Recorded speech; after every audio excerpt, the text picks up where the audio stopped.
மஹிந்தவுக்காக செய்யப்பட்ட வரலாற்று தவறு பகிரங்கமாக அறிவித்து நாமல். யாழில் முதலீடுகளை இரட்டிப்பாக்க திட்டம் அதிகாரிகளுக்கு விடுக்கப்பட்டுள்ள விசேட அறிவுறுத்தல். எரிபொருள் விலை அதிகரிப்பு தொடர்பில் சற்று முன் வெளியான அறிவிப்பு. மர்வின் சில்வா தொடர்பில் வெளியான அதிர்ச்சி தகவல்கள். சிக்கப்போக்கும் அரசியல்வாதிகள் மற்றும் அதிகாரிகள். ஈஸ்டர் தின தாக்குதல் வழக்கில் பூஜிதவுக்கு மரண தண்டனை. வன்னியில் ராணுவத்தினர் வசமுள்ள காணிகள் விரைவில் விடுவிக்கப்படும் பிரதி அமைச்சர் உறுதி. மயிலத்தமடு மாதவனை பணியாளர்களின் பிரச்சினை எடுக்கப்பட்டுள்ள தீர்மானம். மீண்டும் மூடப்பட்டது ராஜராஜேஸ்வரி அம்மன் வீதி பாதை. இலங்கை ராணுவத்துக்கு புதிய தளபதி நியமனம். மட்டக்களப்பு மாவட்டத்தில் எல்னினோ காலநிலை காரணமாக நீர் பிரச்சினைக்கு தீர்வு காண நடவடிக்கை. அமைச்சர் சுனில் ஹந்துனெத்தி. தொடர்வது விரிவான செய்திகள். அரசியலமைப்பின் 18வது சீர்திருத்தம் கொண்டுவரப்பட்டது எமது அரசாங்கம் செய்த மிகப்பெரிய தவறாகும் என புதியன பெரமுனவின் தேசிய அமைப்பாளர் நாமல் ராஜபக்ச தெரிவித்துள்ளார். முன்னாள் ஜனாதிபதி மஹிந்த ராஜபக்ச 3வது தடவையாகவும் ஜனாதிபதியாக வேண்டும் என்பதற்காக இந்த சீர்திருத்தம் கொண்டு வரப்பட்டது. எனினும் அது தவறான முடிவு என்பதை நாங்கள் அறிந்து கொண்டோம் எனவும் அவர் சுட்டிக்காட்டியுள்ளார். கொழும்பு கோட்டை நீதவான் நீதிமன்றத்தில் நேற்றைய தினம் முன்னிலையான பின்னர் நீதிமன்ற வளாகத்தில் வைத்து ஊடகங்களுக்கு கருத்து தெரிவிக்கும் போதே அவர் மேற்கண்டவாறு குறிப்பிட்டார். நாட்டின் நீதித்துறையின் மீது எமக்கு பூரண நம்பிக்கை உள்ளது. ஆட்சி அதிகாரம் மாறினாலும் நீதிமன்றங்கள் சுயாதீனமாகவே செயல்படுகின்றன என நாங்கள் நம்புகின்றோம். ஆனால் இலங்கை போலீசார் மீது எமக்கு நம்பிக்கை இல்லை. அவர்கள் ஜேவிபியினரால் இயக்கப்படுகின்றார்கள். பெலவத்தையின் கட்டளைகளுக்கு இணங்கவே தற்போது இலங்கை போலீசார் செயல்பட்டு வருகின்றனர். பிரதம நீதியரசருக்கு மேலும் 2 ஆண்டுகள் பதவிக்காலம் நீடிக்கப்பட வேண்டும் என்பதற்காகவே அரசியலமைப்பு திருத்தம் செய்யப்பட்டது. ஆனால் தனிநபர்களை இலக்காக கொண்டு அரசியலமைப்பு திருத்தம் மேற்கொள்ளப்படும் போது அதன் விளைவு மோசமானதாக இருக்கக்கூடும். கடந்த ஆட்சி காலத்தில் முன்னாள் ஜனாதிபதி மஹிந்த ராஜபக்ச 3வது முறையாகவும் ஜனாதிபதியாக வர வேண்டும் என்பதற்காக அரசியலமைப்பின் 18வது திருத்தம் கொண்டு வரப்பட்டது. இது முற்றிலும் தவறானது. இந்த தவறுகளிலிருந்து நாங்கள் பாடம் கற்றுக்கொண்டோம். இனி வரும் நாட்களில் இதுபோன்ற தவறுகளை நாங்கள் செய்ய போவதில்லை. அதேபோல அரசியலமைப்பின் 19 மற்றும் 20ஆம் சீர்திருத்தங்களும் தனிநபரை இலக்காக கொண்டே உருவாக்கப்பட்டது. தற்போதைய அரசாங்கமும் இதுபோன்ற தவறை செய்யக்கூடாது. தனிநபரை இலக்காக கொண்டு நீதியரசர்களின் பதவிக்காலத்தை அதிகரிப்பதற்கு அரசியலமைப்பு திருத்தம் கொண்டு வருவது என்பது தவறான எடுத்துக்காட்டாகும் என்று குறிப்பிட்டார். எமது பிரதேசத்தின் அபிவிருத்திக்கும் மக்களின் வாழ்வாதாரத்தை மேம்படுத்துவதற்கும் முதலீட்டாளர்கள் மிகவும் அவசியம். அவர்களுக்கு நாட்டின் நடைமுறைகளுக்கேற்ப உரிய வாய்ப்பை மேம்படுத்த வேண்டும் என அமைச்சர் சந்திரசேகர் மற்றும் வடக்கு மாகாண ஆளுநர் வேதநாயகன் ஆகியோர் தெரிவித்துள்ளனர். யாழ் மாவட்டத்தில் பல்வேறு காரணங்களால் தாமதமடைந்துள்ள முதலீட்டு திட்டங்கள் மற்றும் நடைமுறை சிக்கல்களை எதிர்நோக்கும் திட்டங்கள் தொடர்பில் ஆராயும் விசேட கலந்துரையாடல் ஒன்று நேற்று இடம்பெற்றுள்ளது. இதன்போது வல்வெட்டித்துறையில் அமைக்கப்பட்டுள்ள வில்லேஜ் ஹோட்டல் திட்டம் தொடர்பில் ஆராயப்பட்டது. இந்த விடயம் தொடர்பில் சம்பந்தப்பட்ட முதலீட்டாளரை நேரில் அழைத்து அவருக்கு வழங்கப்பட்ட அறிவுறுத்தல்களுக்கு அமைவாக திட்டத்தை ஒழுங்குமுறைப்படுத்துவது தொடர்பில் பணிப்புரை வழங்குவது என்றும் அதற்கு அவர் ஒத்துழைக்காவிடின் உரிய திணைக்களங்கள் ஊடாக சட்ட ரீதியான நடவடிக்கை எடுப்பது என்றும் தீர்மானிக்கப்பட்டுள்ளது.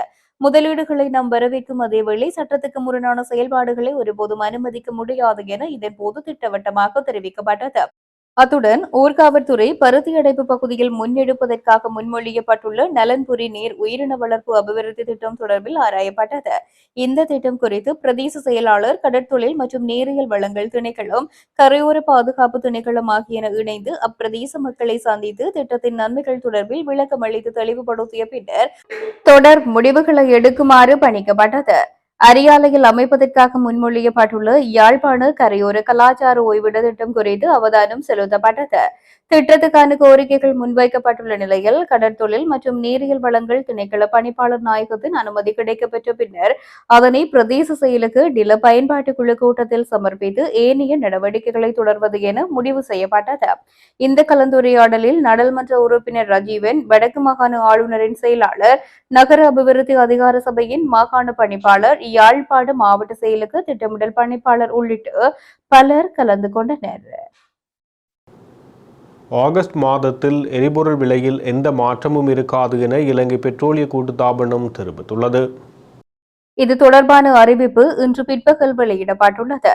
செய்தியாளர் சந்திப்பில் வைத்து இலங்கை பெட்ரோலிய கூட்டுத்தாபனத்தின் தலைவர் டி.ஜே. ராஜகருண இதனை அறிவித்துள்ளார்.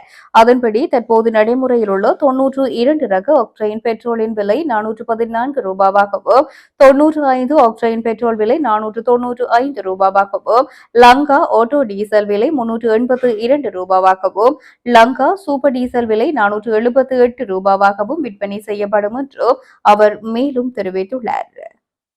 நாட்டில் பதிவான டெங்கு மரணங்களின் எண்ணிக்கை 62ஆக அதிகரித்துள்ளதாக தேசிய டெங்கு கட்டுப்பாட்டு பிரிவு தெரிவித்துள்ளது. அந்த பிரிவு வெளியிட்ட அறிக்கையின்படி இந்த ஆண்டு இதுவரை பதிவான டெங்கு நோயாளிகளின் எண்ணிக்கை 84,724ஆக அதிகரித்துள்ளது. அதன்படி ஜூலை மாதத்தில் நேற்று நிலவரப்படி பாதிக்கப்பட்டவர்களின் எண்ணிக்கை 29,350ஆக பதிவாகியுள்ளது. இந்த ஆண்டு இதுவரை கம்பகம் மாவட்டத்தில் இருந்து 17,971 நோயாளிகளும், கொழும்பு மாவட்டத்தில் இருந்து 16,814 நோயாளிகளும், கண்டி மாவட்டத்தில் இருந்து 5,883 நோயாளிகளும் அடையாளம் காணப்பட்டுள்ளனர். மேல் மாகாணத்தில் டெங்கு காய்ச்சலால் பாதிக்கப்பட்டவர்களின் எண்ணிக்கை 44,829ஆக கண்டறியப்பட்டுள்ளது. தெற்கு மாகாணத்தில் 12,738 நோயாளிகளும், மத்திய மாகாணத்தில் 7,370 நோயாளிகளும் பதிவாகியுள்ளதாக தேசிய டெங்கு கட்டுப்பாட்டு பிரிவு அறிவித்துள்ளது. முன்னாள் அமைச்சர் மேர்வின் சில்வாவுக்கு எதிராக லஞ்ச ஊழல் விசாரணை ஆணைக்குழு தாக்கல் செய்துள்ள 600 மில்லியன் ரூபாவுக்கும் அதிகமான முறையற்ற சொத்துக்கள் தொடர்பான வழக்கு மூலம் பல அரசியல்வாதிகளுக்கு சிக்கல் நிலை ஏற்பட்டுள்ளது. இந்த வழக்கு கடந்த காலங்களில் அரசியல்வாதிகள் தமது அதிகாரத்தை பயன்படுத்தி சேர்த்து பல சொத்துக்கள் பற்றிய தகவல்களை வெளிப்படுத்தியுள்ளதாக செய்தி வெளியாகியுள்ளது. இந்த வழக்கு கொழும்பு மேல் நீதிமன்ற நீதிபதி முகமது மிகாயில் முன்னிலையில் அடுத்த மாதம் 24ஆம் தேதி விசாரணைக்கு எடுத்துக் கொள்ளப்பட உள்ளது. இதன்போது பல வங்கிகளின் முகாமையாளர்கள் பல கணக்குகள் குறித்த தகவல்களை வெளிப்படுத்த உள்ளதாக தெரிவிக்கப்படுகின்றது. மேர்வின் சில்வா 2010ஆம் ஆண்டு மார்ச் மாதம் 31ஆம் தேதி முதல் 2012ஆம் ஆண்டு மார்ச் மாதம் 31ஆம் தேதி வரையான காலப்பகுதியில் தொழில் மற்றும் மக்கள் தொடர்பு அமைச்சராக பதவியேற்றிருந்தார். 2 வருடங்கள் வரையிலான மிக குறுகிய காலப்பகுதிக்குள் தனது சட்டபூர்வமான வருமான வழிகளால் பெருமளவிலான சொத்துக்களை சேர்த்தமை தொடர்பிலேயே இந்த வழக்கு தாக்கல் செய்யப்பட்டுள்ளது. பானேசியா வங்கியின் கொழும்பு கிளையில் மாத்திரமன்றி 10 நிலையான வைப்புகளில் 1,823 லட்சத்துக்கும் அதிகமான ரூபாவை வைப்பிலிட்டுள்ளார். இதில் ஒரு வைப்பு மாத்திரம் 6 கோடி ரூபாய் பெறுமதியை கொண்டுள்ளது. அத்துடன் 366, 365 மற்றும் 225 லட்சம் ரூபாவை தாண்டிய மேலும் 3 பெரிய வைப்புகளும் அங்கு காணப்பட்டுள்ளன. இது தவிர அவர் பானேசியா வங்கியில் 33 லட்சம் ரூபாவை தாண்டிய மேலும் 5 நிலையான வைப்பு கணக்குகளை பராமரித்து வந்துள்ளவையும் நீதிமன்றத்தில் தெரிவிக்கப்பட்டுள்ளது.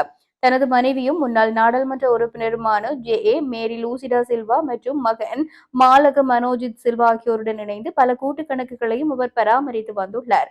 2 வருடங்கள் போன்ற குறுகிய காலப்பகுதிக்குள் 485 மில்லியன் ரூபாவுடனான பிரம்மாண்டமான சொத்துக்களை எவ்வாறு சம்பாதித்தார் என்பது குறித்து எதிர்கால வழக்கு விசாரணைகளின் போது மேலதிக தகவல்களை வெளிப்படுத்துவதற்காக இந்த வழக்கு தாக்கல் செய்யப்பட்டுள்ளது.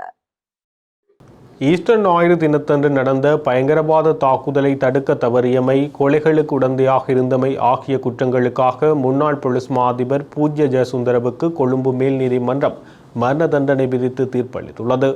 முன்னாள் பாதுகாப்பு செயலாளர் ஹேமஸ்ரீ பெர்னாண்டோ மற்றும் முன்னாள் காவல்துறை மா அதிபர் பூஜித் ஜெயசுந்தர் ஆகியோருக்கு எதிராக சட்டமா அதிபர் தாக்கல் செய்திருந்த குற்றப்பத்திரிகை தொடர்பான தீர்ப்பை இன்று அறிவிக்கும் போதே இந்த உத்தரவு வழங்கப்பட்டது. இந்த வழக்கில் 2022ஆம் ஆண்டு 3 அடங்கிய உயர்நீதிமன்ற அமர்வு இரு பிரதிவாதிகளையும் அனைத்து குற்றச்சாட்டுகளில் இருந்தும் விடுவித்திருந்தது.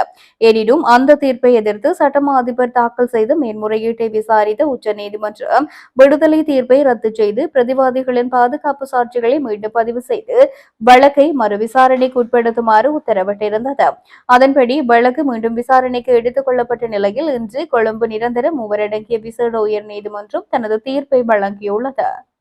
முல்லைத்தீவு மாவட்டத்தின் வட்டுவாகல், கேப்பாப்பிலவு மற்றும் கிளிநொச்சி மாவட்டத்தின் சில காணிகளை விரைவில் விடுவிப்பதற்கு நடவடிக்கை எடுக்கப்படும் என பாதுகாப்பு பிரதியமைச்சர் மேஜர் ஜெனரல் ஆனல்ட் ஜெயசேகர தெரிவித்துள்ளார். முல்லைத்தீவு மற்றும் கிளிநொச்சி மாவட்டங்களில் ராணுவ பயன்பாட்டில் உள்ள காணிகளை சிவில் நிறுவனங்கள் மற்றும் பொதுமக்களுக்கு விடுவிப்பதற்கான சாத்தியக்கூறுகள் தொடர்பான விசேட கலந்துரையாடல் முல்லைத்தீவு மாவட்ட செயலகத்தில் இன்று நடைபெற்ற போதே அவர் இதனை குறிப்பிட்டுள்ளார். தொடர்ந்து உரையாற்றிய பாதுகாப்பு பிரதி அமைச்சர் தேசிய பாதுகாப்பை உறுதிப்படுத்துவதற்காகவே நாட்டின் 25 மாவட்டங்களிலும் முப்படையினரின் முகாம்கள் அமைக்கப்பட்டுள்ளன. நாட்டில் ஏற்படும் அசாதாரண மற்றும் இடர் நிலைமைகளின் போது காவல்துறையினருடன் இணைந்து முப்படையினர் களப்பணியாற்றுகின்றனர்.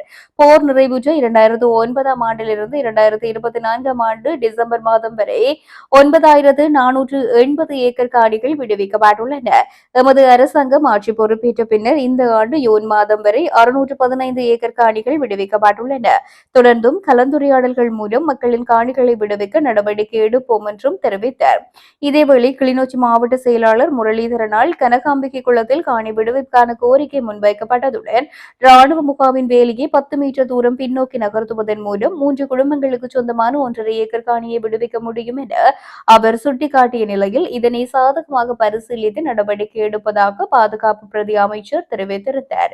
அத்துடன் திருவிழா காலகங்களில் கனகாம்பிகை குளம் முகாம் அமைந்துள்ள வீதியை பொதுமக்கள் பயன்படுத்த அனுமதிக்குமாறு முன்வைக்கப்பட்ட கோரிக்கையையும் பிரதி அமைச்சர் ஏற்றுக்கொண்டார். மேலும் அப்பகுதியில் ராணுவ கட்டடத்துடன் உள்ள காணியை விடுவிப்பதற்கு ராணுவத்தினரால் 8.5 மில்லியன் ரூபாய் கோரப்பட்டுள்ள நிலையில் கோவில் நிர்வாகத்தால் அத்தொகையை செலுத்த முடியாதிருப்பதை மாவட்ட செயலாளர் சுட்டிக்காட்டியதை அடுத்து அதனை மேல் பரிசீலனை செய்யவும் பிரதி அமைச்சர் இணக்கம் தெரிவித்தார். இதேவேளை முல்லைத்தீவு மாவட்டத்தில் கடந்த 17 ஆண்டுகளில் 2262 ஏக்கர் காணிகள் விடுவிக்கப்பட்டுள்ளதாகவும் இன்னமும் 1493.2 ஏக்கர் காணிகள் விடுவிக்கப்படவும் வேண்டியுள்ளன. இதில் வட்டுவாக்கல் மற்றும் கேப்பாபிலவில் அமைந்துள்ள காணிகள் மிக முக்கியமானவையாகும் என முல்லைத்தீவு மாவட்ட செயலாளர் உமா மகேஸ்வரன் சுட்டிக்காட்டியிருந்தமை குறிப்பிடத்தக்கது. மக்களின் கோரிக்கைக்கும் விருப்பங்களுக்கும் மாறாக இராணுவத்தால் அபகரிக்கப்பட்டுள்ள பூர்வீக நிலங்களுக்கு நஷ்ட ஈடு வழங்கும் சதி முயற்சியை அரசின் ஏவுதலுடன் சில அரசு அதிகாரிகள் முன்னெடுத்து வருவதாக வெளிவடக்கு மீள் குடியேற்ற அபிவிருத்தி குழு கடுமையாக குற்றம் சாட்டியுள்ளது. இந்த சதி முயற்சியின் ஒரு கட்டமாக எதிர்வரும் ஆகஸ்ட் மாதம் 4ஆம் தேதி அன்று தெல்லிப்பளை பிரதேச செயலகத்தில் நஷ்ட ஈடு வழங்குவதற்கான கலந்துரையாடல் ஒன்றுக்கு ஏற்பாடு செய்யப்பட்டுள்ளது. இதற்காக காணிகளை இழந்து தவிக்கும் மற்றும் இக்காலத்திலும் நஷ்ட ஈடு கோராத மக்களுக்கு பிரத்யேகமாக கடிதங்கள் அனுப்பி வைக்கப்பட்டுள்ளதாக அவர்கள் சுட்டிக்காட்டியுள்ளனர். இவ்வாறு அழைக்கப்படும் மக்களிடம் ஏதோ ஒரு வகையில் சம்மதத்தை பெற்று அவர்களின் பூர்வீக காணிகளை நிரந்தரமாக கபளீகரம் செய்யவே இன்றைய அரசும் அதன் அதிகாரிகளோ தீவிரமாக முயற்சிக்கின்றனர் என்றும் அக்குழு எச்சரித்துள்ளது. ராணுவ பிடிக்குள் இருக்கும் தமது சொந்த நிலங்களை நிபந்தனையின்றி விடுவிக்குமாறு கோரி மயிலட்டி மக்கள் தொடர்ந்து 15 வாரங்களாக தொடர் அடையாள போராட்டத்தில் ஈடுபட்டு வரும் நிலையில் மக்களின் இந்த நியாயமான போராட்டத்தை வலுவிழக்க செய்யும் சதி வேலைகளிலேயே அரசு இறங்கியுள்ளது. எனினும் பாதிக்கப்பட்ட மக்கள் அனைவரும் ஒரே நிலைப்பாட்டில் உறுதியாக நின்று போராடினால் மட்டுமே எமது காணி நிலங்களை வெற்றிகரமாக மீட்டெடுக்க முடியும் என்றும் ஏற்பாட்டுக் குழுவினர் வலுவாக வலியுறுத்தியுள்ளனர். மக்களின் காணிகளை சுவீகரிக்க துடிக்கும் அரசின் கோரிக்கைக்கு இணங்க குறித்த கலந்துரையாடல் தினத்திற்கு முன்னர் எந்த வகையான நஷ்ட ஈடு எந்த காலப்பகுதிகள் வழங்கப்படும் என்பது குறித்து தெளிவான உத்தரவாதத்தை அரசு எழுத்து மூலம் வழங்க வேண்டும் என்றும் வலியுறுத்த வேண்டும். அரசின் சூழ்ச்சி வலையில் சிக்கி நஷ்ட ஈட்டிற்காக எமது பூர்வீக சொத்துக்களை இழந்து விடாமல் மக்கள் அனைவரும் விழிப்புணர்வுடன் செயல்பட வேண்டும் என்றும் கோரப்பட்டுள்ளது. மட்டக்களப்பு மாவட்டத்தின் நீண்டகால பிரச்சினையாக இருந்து வரும் மயிலத்தமடு மாதவனை பண்ணையாளர்களின் பிரச்சினைக்கான தீர்வினை விரைவாக பெற்றுக் கொடுக்க அபிவிருத்தி மீளாய்வு கூட்டத்தில் தீர்மானிக்கப்பட்டுள்ளது. இதன்போது நீண்டகால பிரச்சனையாக இருந்து வரும் மயிலத்தமடு மாதவனை பிரச்சினை தொடர்பில் நீண்ட கலந்துரையாடல் முன்னெடுக்கப்பட்டது.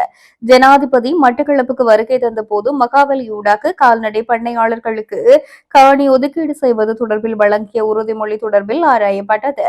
அத்துடன் தற்போது மயிலத்தமடு மாதவனை பகுதியில் முன்னெடுக்கப்பட்டு வரும் அத்துமீறிய பயிற்சியாளர்கள் 200க்கும் மேற்பட்டவர்கள் அத்துமீறிய பயிற்சிகையில் ஈடுபடுவது குறித்து இங்கு பண்ணையாளர்களினால் தெரிவிக்கப்பட்டது. இதன்போது அவ்வாறான அத்துமீறிய பயிற்சியாளர்களை ஒரு குறித்த காலப்பகுதிக்குள் அங்கிருந்து வெளியேற்றி கால்நடை பண்ணையாளர்களுக்கு காணிகளை வழங்குவதற்கு நடவடிக்கைகள் முன்னெடுக்குமாறு அறிவுறுத்தல்கள் வழங்கப்பட்டன.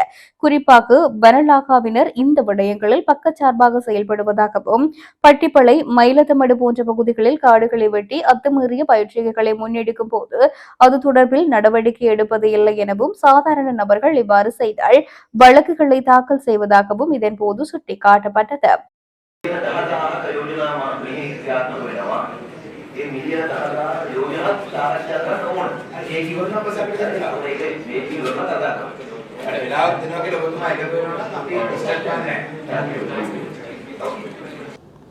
கடந்த ஆண்டு இராணுவ உயர் பாதுகாப்பு வலயத்திலிருந்து விடுவிக்கப்பட்ட பலாலி ராஜராஜேஸ்வரி அம்மன் கோவிலுக்கு செல்லும் நிரந்தர வீதி கடந்த 16ஆம் திகதி திருவிழாவுக்காக திறக்கப்பட்ட நிலையில் இன்று 31ஆம் திகதி மூடப்பட்டுள்ளது.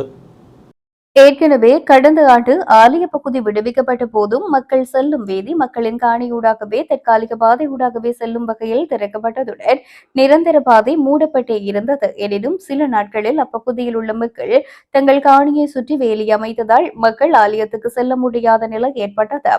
இதையடுத்து ஆலய நிர்வாகத்தினர் ராணுவத்திடமும் பாராளுமன்ற உறுப்பினர் இளங்குமரனிடமும் கோரிக்கை வைத்தனர். இது குறித்து ராணுவத்தினருடன் கலந்துரையாடியதை அடுத்து நிரந்தர பாதை தற்காலிகமாக திறக்கப்பட்டது.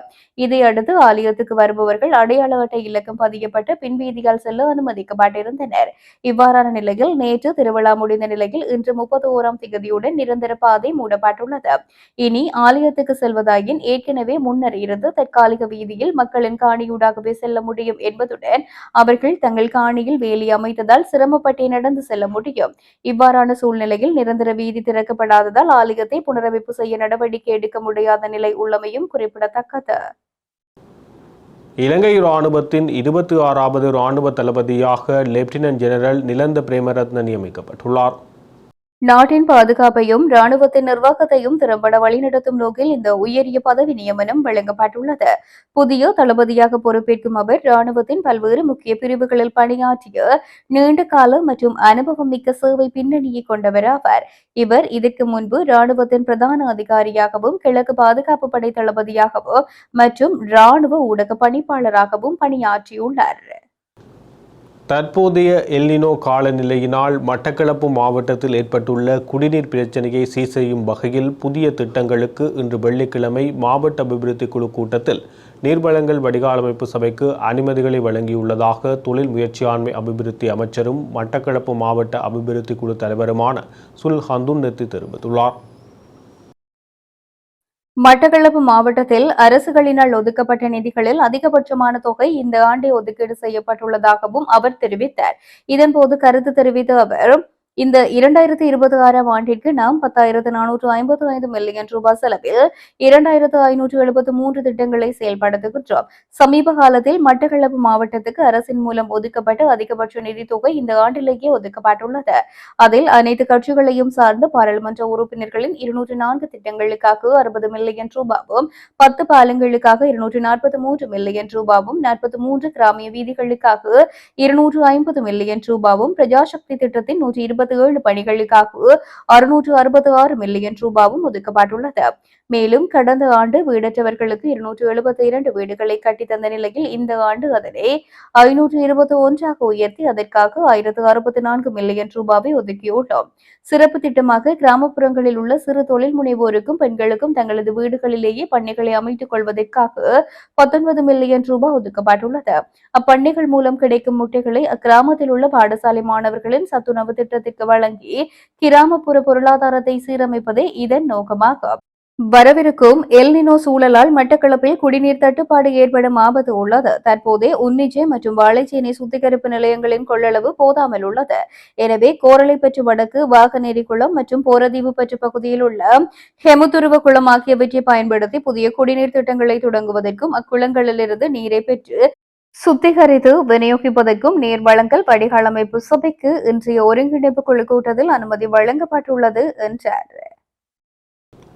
இத்துடன் ஜெஃப்னா கேலரியின் இரவு நேர பிரதான செய்திகள் நிறைவு பெறுகிறது. மேலும் செய்திகளை அறிந்து கொள்ள ஜெஃப்னா கேலரி நியூஸ் என்ற முகப்புத்தக பக்கத்துடனும் www.jeffnagallery.lk என்ற இணையதள பக்கத்துடனும் இணைந்திருங்கள்.